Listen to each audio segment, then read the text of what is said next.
So today I want to show you my minimal wardrobe. For me, the most important thing is that I feel comfortable in my clothes. So as you might have known, my previous wardrobe was mainly black and a little bit of white.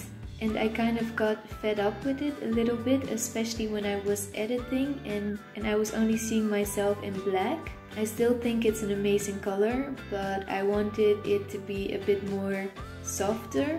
So I went for earth tones and also some taupe. I like it to wear sets or things that look the same color. So slowly I have been kind of replacing my clothes that were kind of worn out with the newer ones. And I'm very happy this time because for the majority of the clothes that I have bought them local and handmade.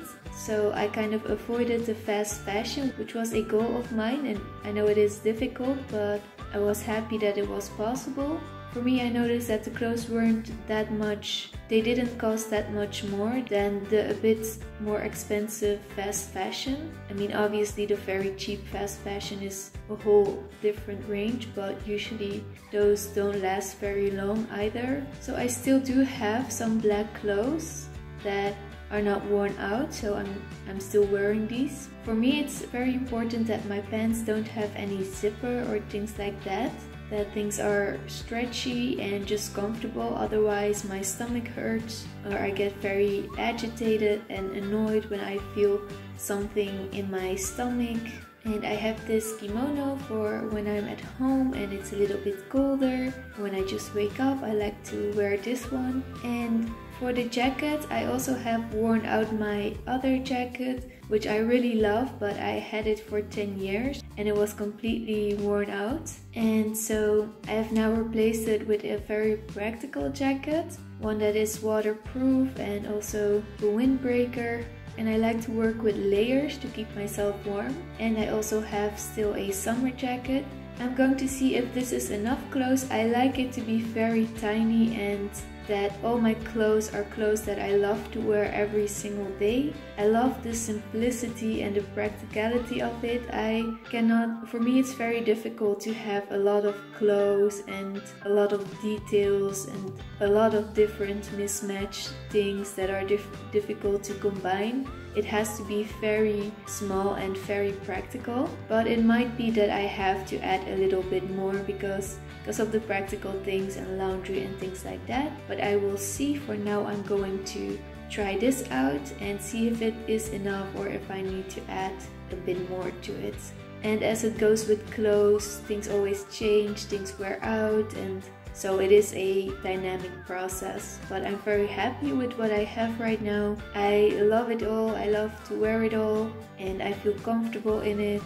I'm happy that I've changed the colors a bit. And my favorite materials are just organic cotton and organic cotton velours. I love the softness of it and I like that I can move freely in these clothes and that they are not bothering me. And I also like to feel comfortable and nice in my clothes. So what I have learned in this process is that it is very important to buy locally with clothes. I have made the mistake that I first bought some things from the US and it was a whole process with getting it here, and also it costed me a lot of money to get it out of the post office because they have a lot of new rules and regulations for that, and it was very expensive. So I'm definitely not going to make that mistake again. And then I found the clothes in the Netherlands, which I was very happy with, and I really like these clothes. I will put the links below, and for those who are interested, I am not sponsored, also no affiliate links, just if you're interested. But what I can tell you from my experiences with clothes, it's the best to buy it locally and close to where you live rather than from far away. That's what I've learned. And this is my one and only bag for now. I think it's very practical. I love it for now. And also it's not about being perfect, having everything handmade or things like that. It is not possible to have it perfect and there is nothing wrong with buying fast fashion if that's what's in the budget. I mean, life is hard enough, and especially right now, so please don't feel bad or anything. I just try to share my own process and how I try to escape the fast fashion, and I think extreme minimalism and a very tiny wardrobe definitely help with this, because I only have to buy so little things that for me it was worth it to spend a little bit more money because it was so little. But that's just my story. So I hope that you enjoyed my wardrobe tour, and I appreciate you all so much, and I hope to see you next time again. I was driving down the coastline.